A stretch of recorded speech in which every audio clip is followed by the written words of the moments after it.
Welcome to Thanks, Sue. In this episode, we talk about Twitch drama, we talk about YouTube drama, we talk about why you should fuck off if you're attractive. And we do a big, deep dive into the dark part of TikTok. Oh my god, yeah, that was the best bit as well. Keep listening. If not, why are you here?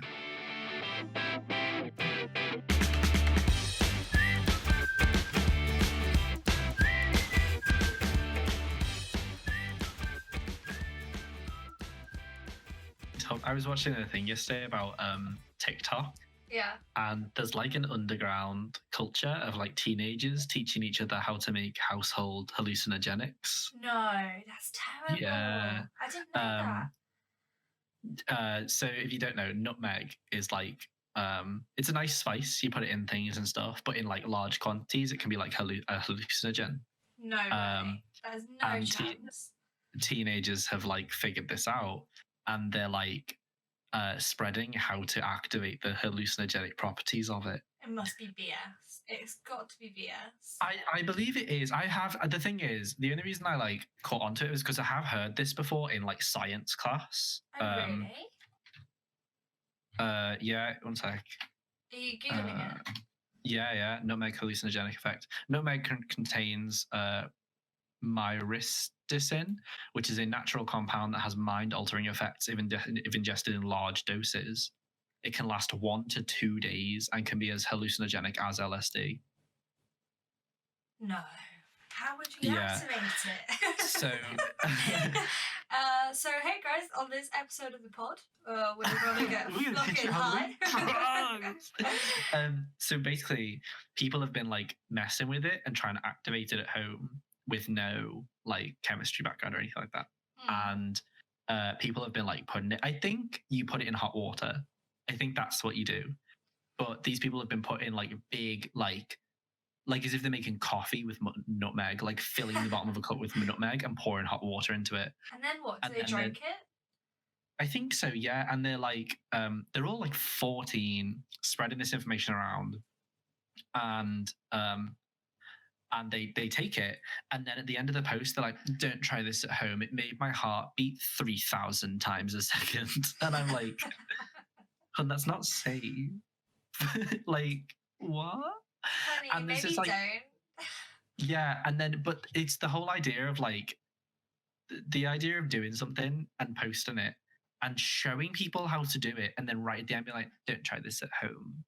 It's like, no, honey, you don't get to like absolve yourself of people trying this and having problems just because you like. If you don't want people to try it, don't post the recipe. Do you know what I mean? You've already sinned, and you're going to be sent to hell for this. Yeah, the thing is, I'm fine with like drug greasing stuff in like reasonable stuff, but like kids that are like 14 years old doing stuff with chemicals they don't understand, because they hear that it's hallucinogenic. And there's a whole subculture of people, like there's a like secret challenge, and they've made up secret hashtags and stuff. So like there's a hashtag that's for ketamine, but it's not ketamine. It's not like hashtag ketamine. I watched a video and then went on TikTok, and it's all there. What? And I was like, what the fuck? That's and then, terrible. So there's a hashtag for ketamine that's not ketamine.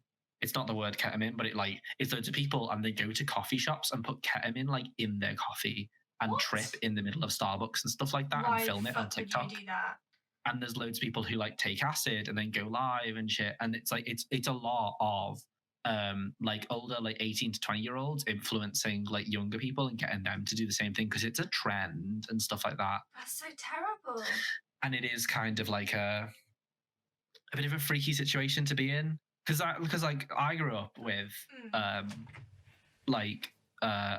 obviously I wasn't like super involved in like the drug world, but I know a lot of my friends did them and stuff like that. And then I wasn't like adverse to a lot of it growing up and going through uni, tried a few things myself, etc., etc.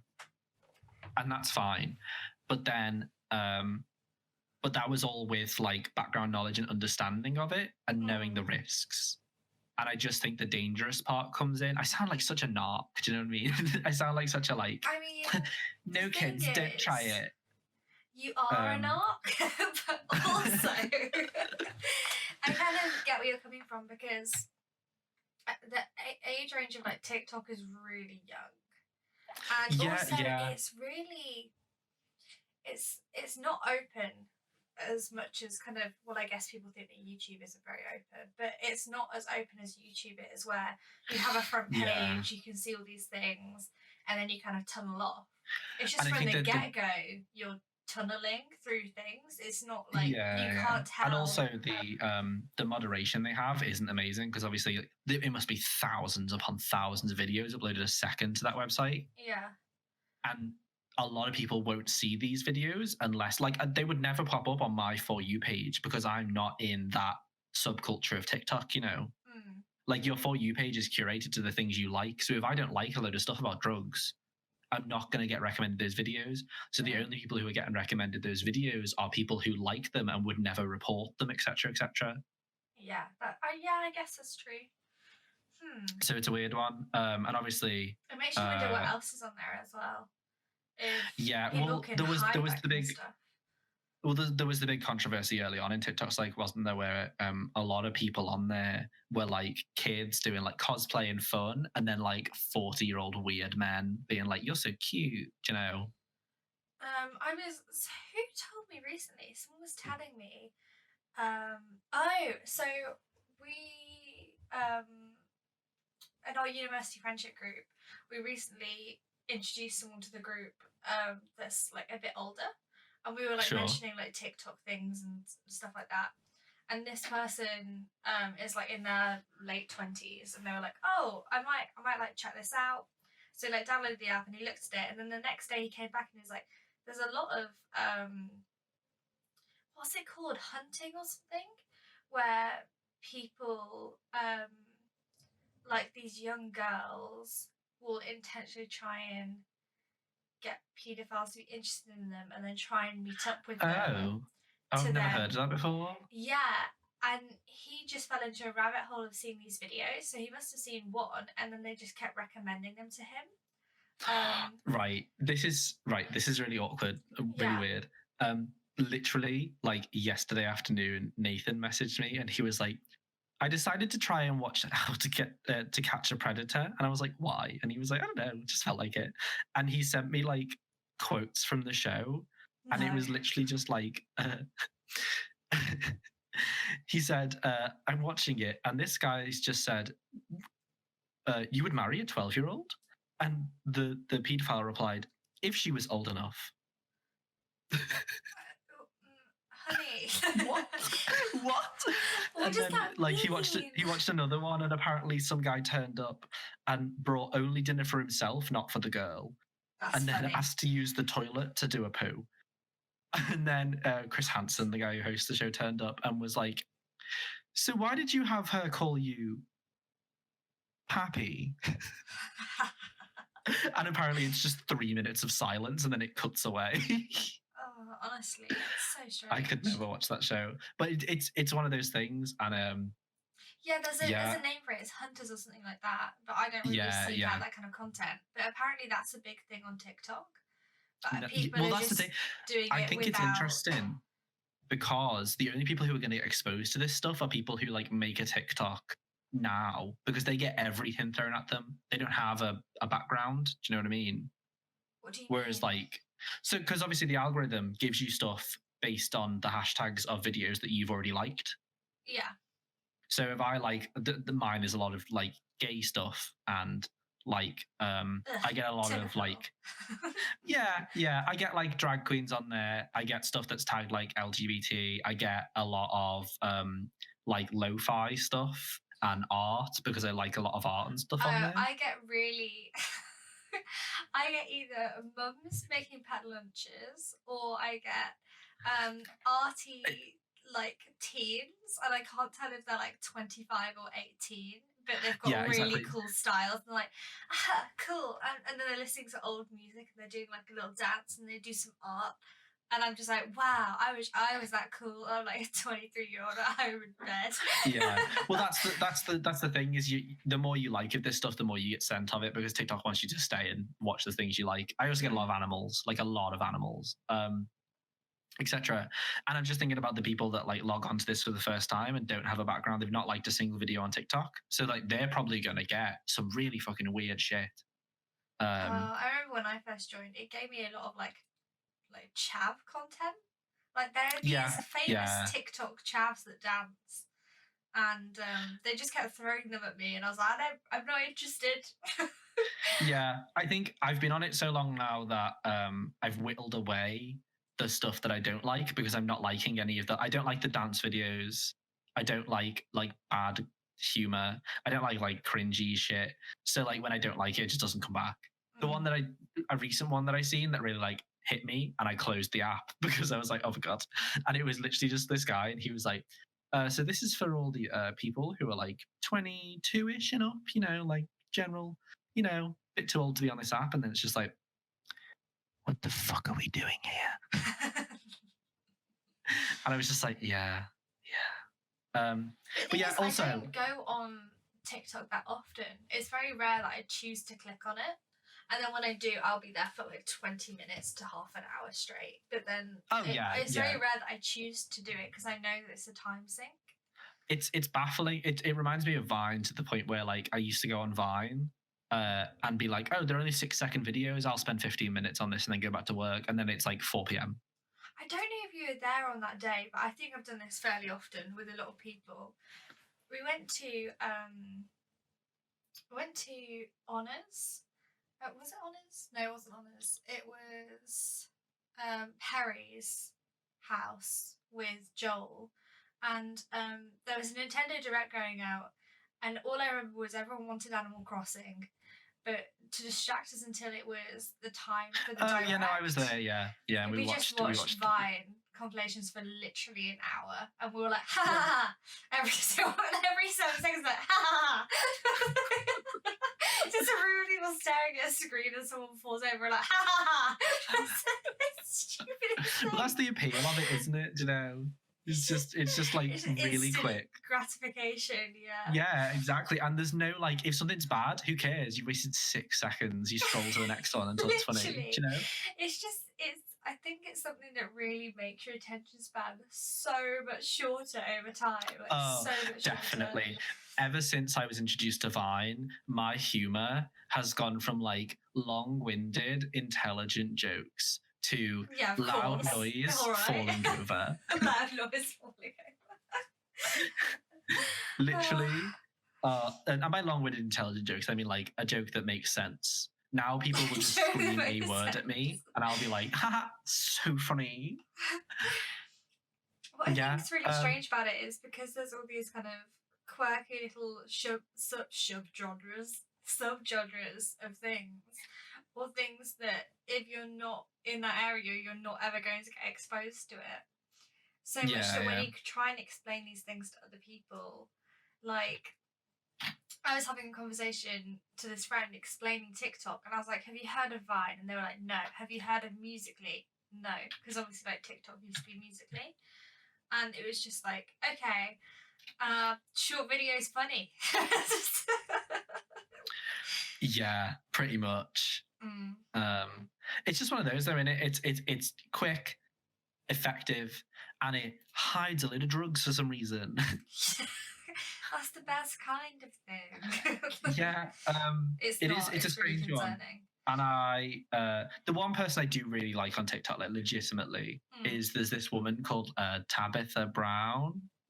Oh, yeah. And she's like heavily Southern American. I think Southern American. Is she the lady that made the iced tea? Maybe. She's vegan, and she does like recipes on TikTok.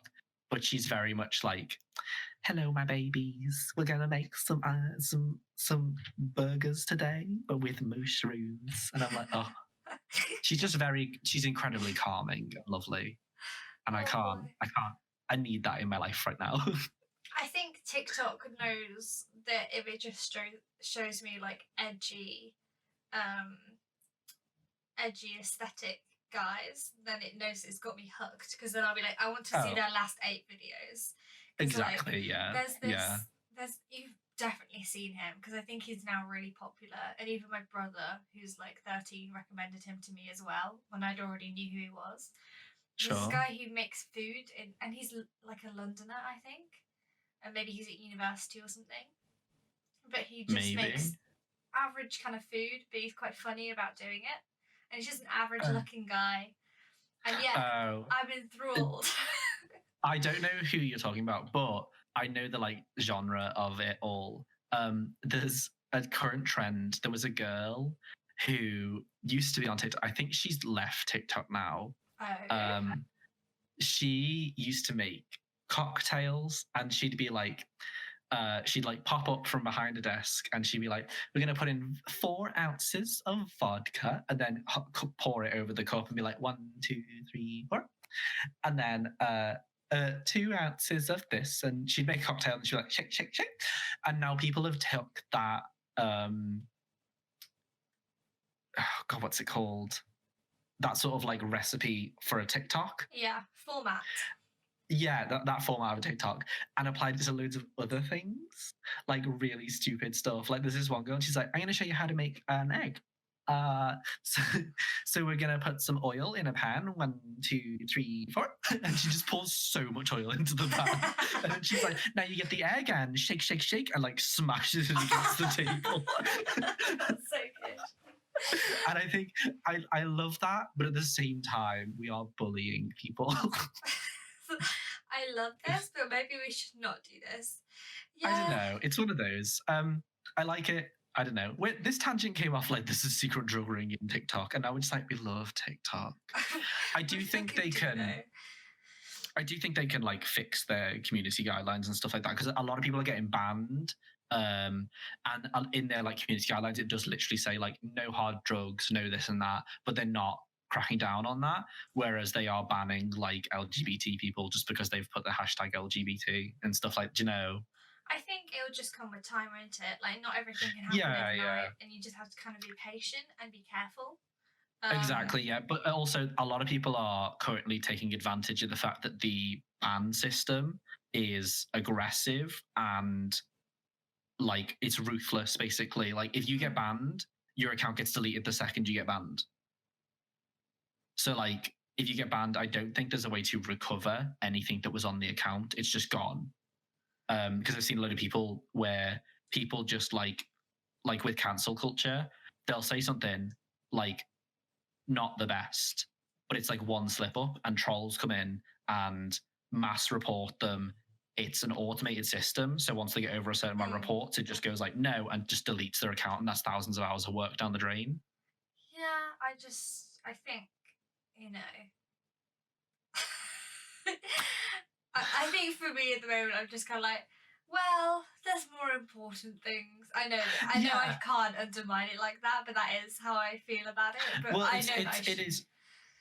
I know where you're coming from. I think there's a lot of fun with TikTok, but I think it's currently in a weird place because obviously, like everyone's on it at this point. So that means there's a lot of good and bad. There's so many people that I know that aren't on it. And so many people... but you hang out with uncool people.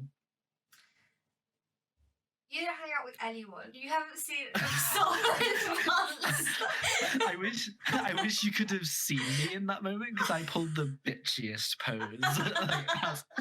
like I knew that I was worse, but I was like, I was just like, who are your friends?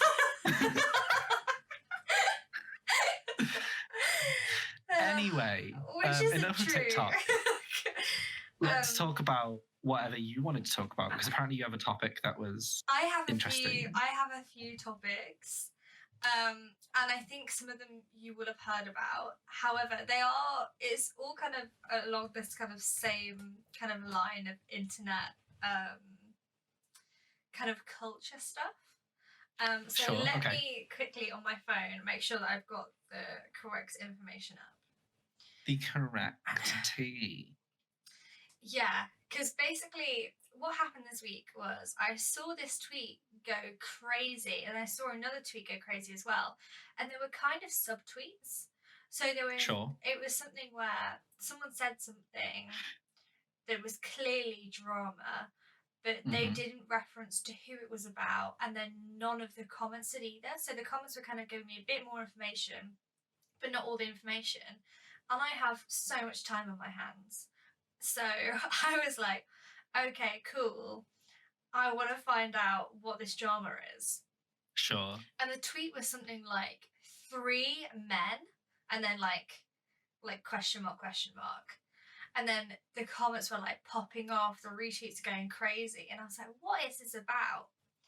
And I found out. And then from there, I watched a drama channel and found out even more information. And then information keeps coming out day by day. Okay. So CallMeCarson is kind of big on Twitter, I think, because his jokes kind of go viral in the way that, you know, that kind of weird, it's not even a subgenre, but there's like a Twitter humor, which is just dumb kind of humor, but it fucking works that market so well. Yeah. So he's kind of got that kind of thing going for him, but then I think he had a YouTube ages ago, but then started doing Twitch streaming, and then it kind of just went up from there. And he has a lot of followers that are, it seems to be, are quite like him. So he's like, I'm guessing like early 20s. He's a pretty nerdy guy, but he's kind of got like edgy, I guess, jokes, but kind of like a forever alone kind of situation going on. It sounds like he's. Do you know who Caucasian James is? No, but I recognize the name. He's built a brand on like being like excessively white. All of his tweets are just very like live, laugh, love. Sense.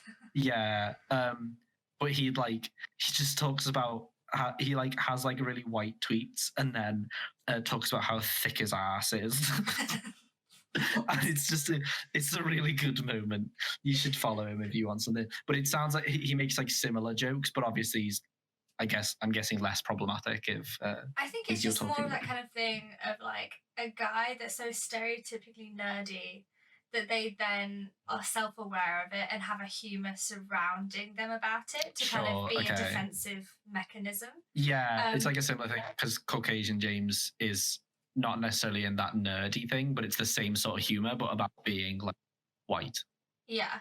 So that's kind of the situation going on. And then it seems like a lot of his fans are kind of in the same boat or a bit younger than him and kind of like look up to him that way. Okay. So a while ago, he started doing kind of like joint streams and stuff with this girl. And this girl is called, let me check her name. Fact checking. Only the truest of facts on this pod. She's called Caterino. Sure. And she's kind of like an average looking American girl. Maybe a little bit, I don't know, hasn't brushed her hair. Oh my god, attack her. She's like, but they've been like kind of streaming and stuff together, and you look at video clips and she's kind of like flirting with him on his streams, and he's clearly not used to it, so he's being very bashful about it. And then she's like kind of saying that they're a couple without saying they're a couple, and then he's just kind of like gaining more confidence about it, and then he's being more open about it, and it's kind of very clear that they're seeing each other, and he's hosting her streams and stuff. And I'm not like a huge Twitch user, but I think the hosting your streams thing is like a big deal for them, because it's basically essentially giving you their audience in a way. Yeah. So she's gaining a ton of audience from this guy, and they're clearly dating. And then what happens is CallMeCarson kind of disappears for a little bit and says that he's just going to be away for a while. I think this is how it goes. I could be a little bit wrong. And then CallMeCarson's best friend, who is also a Twitch streamer, comes out and says that he has been sleeping with Carson's girlfriend, Caterino. And then the internet sets on fire, because I think everyone was so happy for Carson that he, like a guy like him that's nerdy but popular on the internet, could get a girl. And then to find out that this girl has been kind of manipulating him and then has completely screwed him over, and then also gotten with another Twitch streamer. It's just so horrible to see. Is the other Twitch streamer like a Chad? No, I think he's a little bit nerdy as well. I think he's a little bit more attractive. Let me show you a picture. Okay. He's called Fitz. I don't think that's his actual name. I think I recognise this story, but I don't know exactly what happens, because I recognise all the people, but I've never... No, I don't watch Twitch. I don't follow any of them on Twitter, do you know? Like, I've obviously never interacted with them. So I sent you a picture to Facebook. But he's more attractive, but he's still like... You know, I recognise him, but I've never watched like Twitch and stuff. I think I've watched a drama video about this, but I don't remember what goes on. If you would have done, it would have happened this week, because it's all kicked off this week. Okay, maybe not then. It could just be similar to another situation. Okay, probably, yeah. Go on. So that comes out, and then slowly behind the scenes it comes out that actually Caterino has been dating her manager for months before she met Carson. So this girl had been dating her manager, and then she started acting like she was dating Carson on streams, and Carson thought they were in a relationship, and then she cheated on Carson and I guess her manager by actually sleeping with this guy called Fitz. So this whole thing is going on, and it's kind of exploding online, and it's such a horrific kind of story going on. And then this girl records a video, and she blames it all on the fact that she was feeling like she was going through depersonalization. And oh my god, the community of people that have health issues with depersonalization kicked the fuck off, because she kind of blamed these bad mistakes and these manipulative mistakes on that, when that's not what the condition does. That's just kind of her problem. Sure, yeah. Yeah, so she's just a bit shitty. Yeah, so I started watching this drama channel, and I'd heard of this drama channel before. And I think it's called Cavo or something. Is it Cavo? I've never heard of him before. Cavos. It's called Cavos. He's got this big kind of drama going on with I'm Alex. I think you know who I'm Alex is, right? I know who I'm Alex is, yeah. Yeah. So he's kind of got this back and forth going on with him. So I've never watched this guy before, but he's been covering this situation. And he covered her video, and I kind of watched the video and I was like, wow, that's a sad situation. Clearly, she's quite young and she's kind of messed up, and she's gotten a bit too big for her own boots. And it's a really sad situation for that guy, because you could see across the clips that he kind of gained confidence in their relationship and stuff, and then suddenly it's just kind of torn away from him. And wait, so the original tweet that sent you looking for this was a tweet that said question marks 3 men question marks, and then people were kicking off in the replies. People have been this is big news to that kind of a community. So were they defending the men, or were they saying it's the men's fault? So people were saying no, they were just saying that she'd been sleeping with 3 men. Because she'd been sleeping with Carson, she'd been sleeping with her manager, and she'd been sleeping with this guy Fitz, all without them knowing of each other. And people think that maybe the manager pushed her towards dating Carson, so maybe the manager was in on making her kind of be with Carson even though she was with the manager, which is a really weird scenario. So that happened, and you kind of thought it was over. And then Fitz kind of makes an apology and is basically fairly decent about it, and says that he's really sorry to Carson and takes ownership of it. And then suddenly on my timeline, I see a bunch of tweets coming out of people being like, 4 guys? 4 guys? And I'm like, no way. And it turns out there was an entirely different streamer that was like, oh yeah, I've been meeting up with her, I've met up with her 10 times just to sleep with her and stuff. I just thought her and Carson was just a for show thing. So this girl has been... How has she been managing that? Like, 4 guys at the same time without them all knowing about each other, and also keeping up with a popular streaming situation. I think it's a weird one because, like, some part of me probably thinks that she's I don't want to say preying on, but she's got a specific type that she goes for in this situation, which is like non-confident, like nerdy, like people who have like... So obviously she must be doing it for something. Do you know what I mean? Well, she's doing it because she's gained so many of his followers. Well, specifically. That's what I mean. So like, I'm guessing the sort of like tick sheet of who she's targeting would be like a good amount of followers, like confident enough to be on stream and confident enough to show her like to their audience, but not confident enough to like question her in a relationship stance. Do you know what I mean? Oh. So they're a bit more like malleable. Do you know what I mean? Yeah, because like obviously looking from an outsider's perspective, when you looking in the 4th guy, like somewhere deep inside he has to have known something was going on, because if she was so open with him and stuff and saying like Carson's just a show, like surely she didn't say that. I think he just presumed that. This is well, the thing. there you There's go. Then so it's much one of those things going on.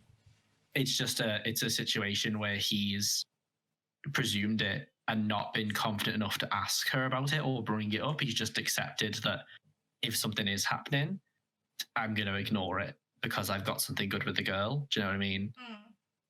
So obviously I don't know. I'm not a psychology person and I don't know these people specifically, but it does sound not a like... psychology person. Please put that on my resume.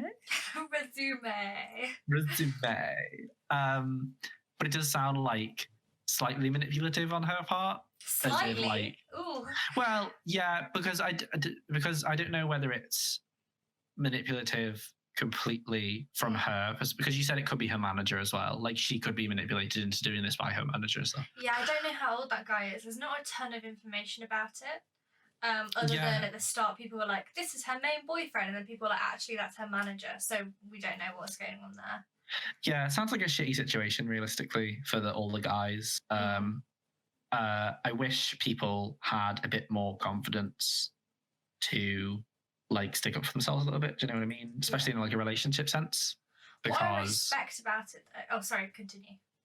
I was just going to say, because it's sad when you watch people get hurt because they fell victim to basically themselves just saying like, I'm just going to ignore something bad happening until it's too late and I have to end the relationship. Yeah. What I respect about people's reactions to it so far, and it could have changed in the time that this podcast comes out, but Carson himself has just been like, there's one particular game that he plays that's like 8-ball or something. And when all the news hit the fan, he just tweeted saying, well, at least I've still got 8-ball. And it's just like, you adorable man. And also, like, he didn't release any tweets being like, I'm revealing this and she's such a bitch or anything like that. He's just genuinely sad about it. And he tweeted that he's going to get therapy and that he's just going to be taking a step back from streams for a while. And it's just like, what a good guy. Like, I really hope good stuff comes to him because he seems like a really decent dude that's just... He's ready for a glow up, I think.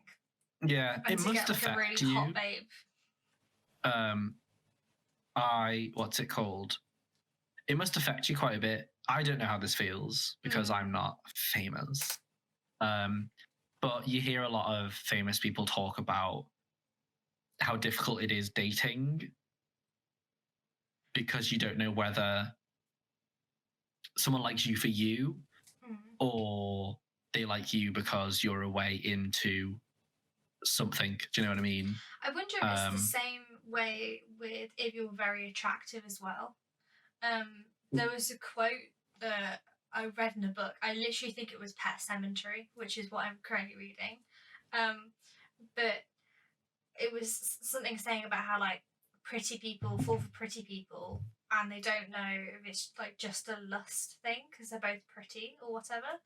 But maybe it's the same kind of thing, that if you're very attractive, it's harder to find someone because far more people are just going to be instantly attracted to you because of your looks, and then you have to go through the whole process of someone getting to know you. Whereas if people aren't instantly attracted to you because you're not super attractive, they get to know you a bit better before then. Do you know what I'm trying to say? Yeah, I guess so. Yeah. I never really thought about it too much because you're so handsome.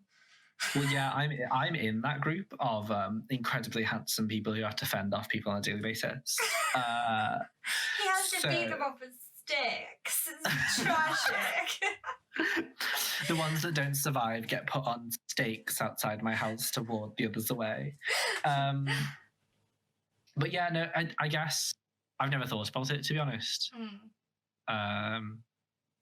Just because I don't want to give sympathy to the hot people. They've won the genetics lottery. They don't need to win more.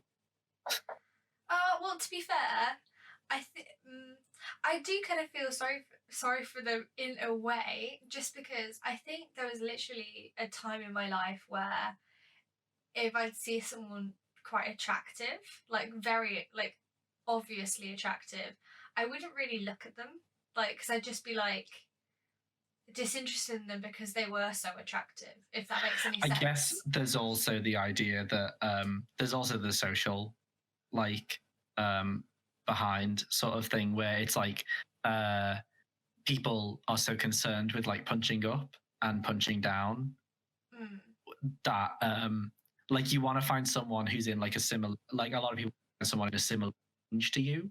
Do you know what I mean? Because no one wants to be the person that someone settled for, like punched down for, and no one wants to be like, getting a bad deal. Do you know what I mean? That's true. Kind of. That's true. The thing is, you also see all the time. Well, I think this is the thing. It's so fucking hard to figure out any of this, and both of us are lucky because we're in happy relationships, so we don't have to deal with it anymore.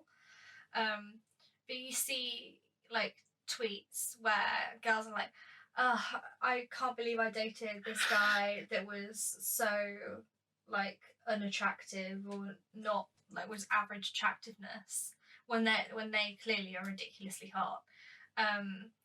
And they say that like that guy kind of put them down and said they couldn't find anyone else or anything like that because the guy knew that they were dating someone ridiculously attractive, so they intentionally put them down.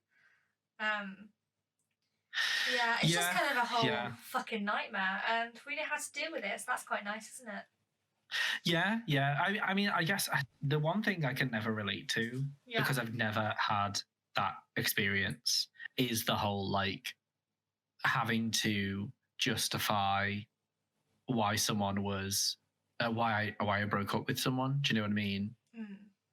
Because I know a lot of people, when they break up with someone, the like stereotypical reaction, isn't it, is like, they're trash now, we don't like them anymore, etc, etc, etc. I don't know what you're saying, and I have never done that in my life. No, but legitimately, I've never broke up with someone and not continued to like either be friends or like admire them as a person. Like they're always gonna. That's so brilliant for you, but it's so irritating if you're going through a breakup and you have a friend that's never had a bad breakup before. Oh, I know. I'm the worst person to be around. Like, you were fucking. Situation. I love you, but you were so useless during my breakup in a way. Because like, I can't like relate to it. I can't put myself in that situation because I've never been there. And it's one of those weird ones where it's like when people start talking bad on their exes.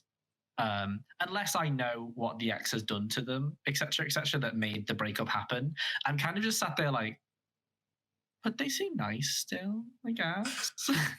Like, I don't know how to respond half the time because I'm literally just sat there like, oh, cool. What about if you were friends?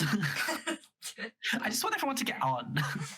I think the thing is, sometimes it just takes a bit of time. Like, with some of my like very first kind of exes and stuff. One of them, we didn't speak for like a year or maybe even 2 after we broke up, and we just kind of got on with things. And then we came back together, and now we catch up like fairly often. And it's always kind of a thing where like, I think you're a really cool person, not for me, but like that doesn't mean that there isn't something good there. Things about you. Yeah, like something that isn't just like every time I'm using these words, it sounds like it's a romantic thing, but I just mean kind of like a connection where you kind of get each other and you understand each other. I think the idea is that just because you didn't work out in a romantic way doesn't mean that the person is trash and useless to your life. Do you know what I mean? Yeah. There's still something there and something to be gained by having them around, etc., etc. Yeah. I think sometimes people just need space before that's even a possible thing.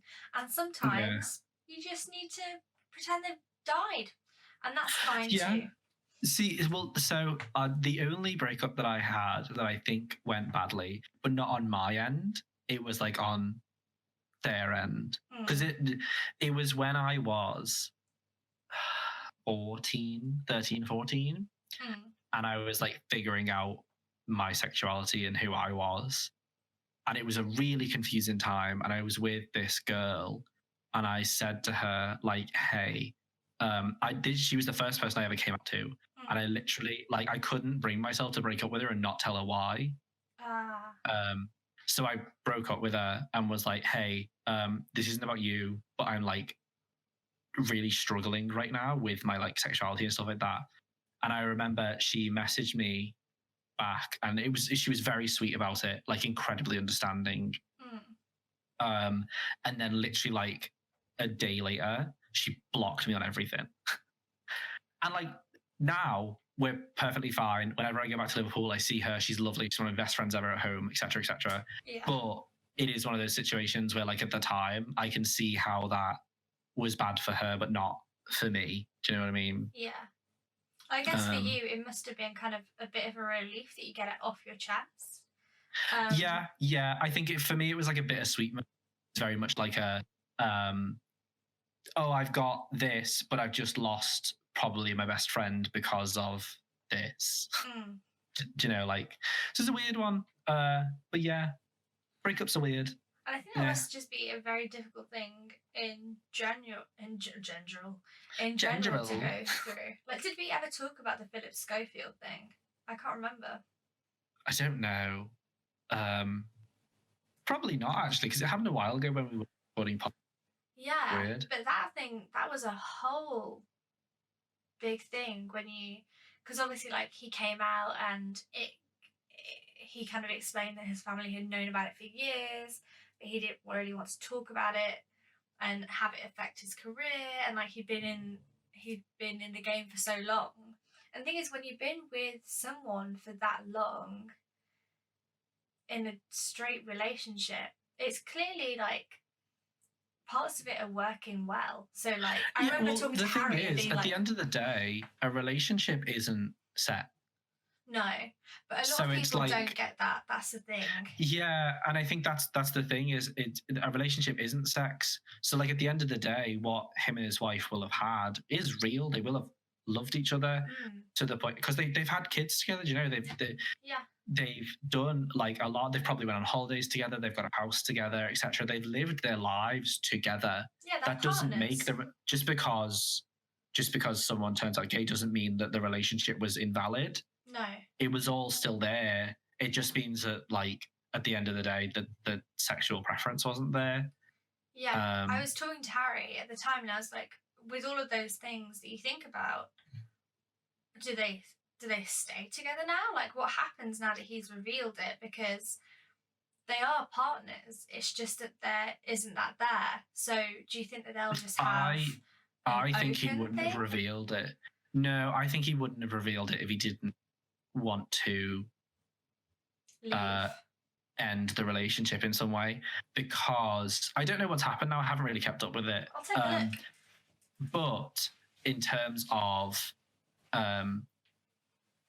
why would you, if you were so worried about jeopardizing your career and your relationship, etc., I know personally, like, getting it off your chest is a big thing, but he knows the risks of it. You know, he knows that if he brings it out, people are going to judge him. The world's going to look at him differently. If he brings it out and stays in a relationship with her, people are going to judge her massively. Etc. etc. So it's a situation where, like, I think if he revealed this information, he planned to end it anyway and start a new life he'll keep the kids and etc. etc. and still be a father and still be a quote unquote husband to her and stuff. But it's a situation where I guess they've probably came to an agreement where he wants to be himself and she can move on to find someone who not only has the relationship thing but the sex thing as well.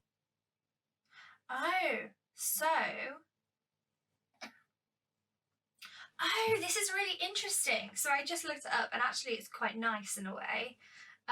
So they won't be getting a divorce because he's came out now. So what she wants to do is she wants to stick by him, hold his hand, until he's settled and happy in a new relationship, and then they'll talk about an amicable split. Isn't that so sweet? That is lovely. Wonderful woman. I'm glad that people are in that mindset now, especially because he's obviously from a generation where he thinks that being gay is like a detriment, because when he came out, he was so worried about it affecting his career, where, like, I can't think of a single person who being gay has affected their career right now. Do you know? I guess it kind of depends. We're kind of lucky because of the industries and the circles that we run in. But, like, definitely. I remember the day when the Philip Schofield thing came out, and then even having, because I was working like part-time in a pub, the jokes and stuff that you'd hear from people just made me feel a bit sick.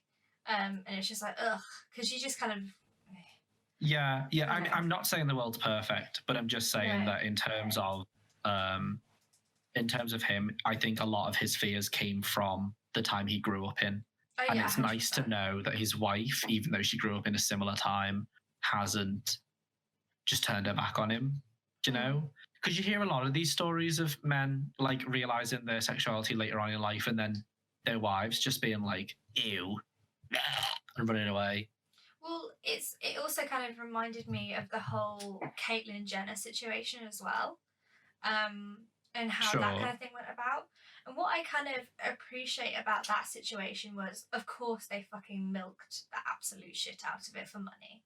And they did all those specials and stuff on it, and all those talking to Caitlyn and all their feelings. But what I respect about it was the fact that they were the daughters were so open about how it was difficult and it wasn't easy for them, and how they felt like Caitlyn had changed, and how obviously changed in a specific way, but like more as in how they felt like they were kind of losing Bruce, and how complicated that must be, because obviously the Philip Schofield thing looks wonderful, but you must think about this is the end of the kind of process in a way. Like, there must have been at least like 15 years, it must be more than that, where they've kind of known it's going on, and that they've had difficult arguments and stuff about it, and that it must have been hard for the girls, their daughters, to be like, yeah, dad's gay, mum knows, kind of a thing, and then still keep it a secret because their dad's famous, you know? Yeah, it's a strange one. Don't know what to say about it, really. It's a strange situation, and I think the Caitlyn Jenner thing's weird though, because obviously that family is known for milking money from every situation they go through, and we respect hustle. We do, but at the same time, it feels it made the whole situation feel very like disingenuous. Well, one of the biggest things I still think is really... So I've never really liked Bruce that much because Bruce always came off as really fake. And then especially in the light of that kind of stuff, when like going through a transformation into being a she, they were trying to get the name Caitlyn with a K so they could be Caitlyn, like Caitlyn Kardashian kind of a thing. Yeah. That was really, that wasn't good. But then part of me also wants to talk about Tanner now that you've mentioned this kind of... Just go Tanner first, then we'll come back to Charlie. Okay, so how you're saying about being like within the public eye and stuff. I've been seeing so much more about Tanner and this MTV show, which I have not seen. I haven't seen it either, but I know that Jake Paul was on the first season. Yeah, and it was kind of about their relationship. Yeah, apparently he liked it so much that he wanted his own show. So now him and Tanner were hosting something, and the relationship was faked because he needed the relationship to keep going to host the job or whatever. And then Tanner was like, no, fuck this. I don't want to be, I'm not a piece of meat that you get to drag around just for a job. So she wanted to quit or something. And then MTV was like, yeah, we like Jacob. I was watching Smokey Glow's video. We hate her? No, we love her. We love Smokey No, we do love her, but are we fighting her? We would fight her if she would want to fight, but we do love her. Okay, fists up, queen. Hell yeah, baby. And in the background of my video today, there's a green tea candle. And in the background of my video today is a candle made of the pulp remains of Ben and Karis after I defeated them in a battle. There's just a bone sticking out. It's all like a little pentagram underneath it, like... Oh my god, I would love to be a Smokey Glow's candle. Same. What would you smell like? I think I would smell of sadness and Body Shop's strawberry scrub. I'd smell like laundry that you left in the washer for like 20 minutes and it's like wet. So like damp but strongly perfumed. Yeah, that. That's really great. I love that for us. Thank you. Okay, so Smokey Glow was talking about Tanner. She was talking about Tanner and she was talking about how basically Smokey Glow, a man, does not forgive Tanner for the bullshit Tanner's been doing.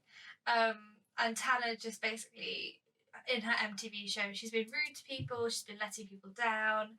And then outside of the show, she's been saying a lot about how she's changed and that just all of these things, and kind of putting aside blame, saying that the show was filmed a few months ago. So I won't get into much of that Smokey Glow video.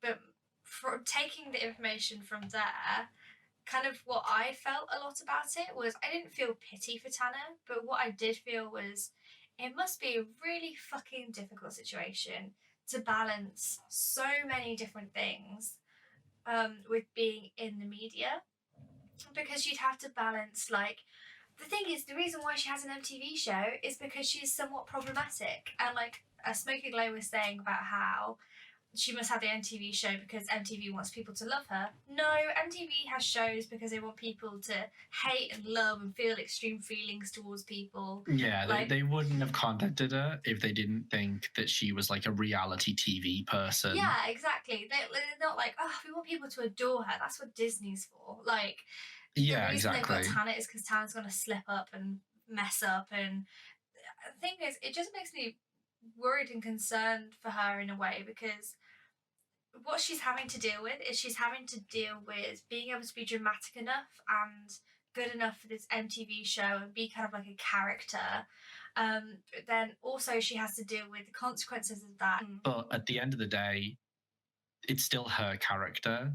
And she, like, if she didn't want to deal with the problems of the character, faces just don't cause those problems as the character. If she doesn't cause those problems, then she loses the MTV. Yeah, I get it, but then also like maybe the MTV show is not the right move in your life. Then do you know what I mean? Like sometimes you just gotta let go. She's obviously rich enough to let go of the MTV show.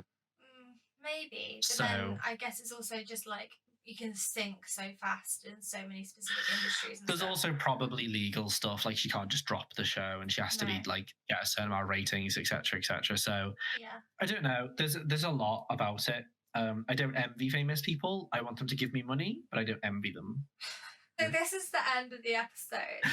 This is the end. We're so glad you came back for our 5th episode. Hope you enjoy your time and you're healthy and happy in this trying times. Follow us on Twitter, because then you get the updates about when our episode's coming out or not, because we don't have a strict timetable. That's good enough. Fine for me. Okay. We'll take it. Right. Peace out, queens.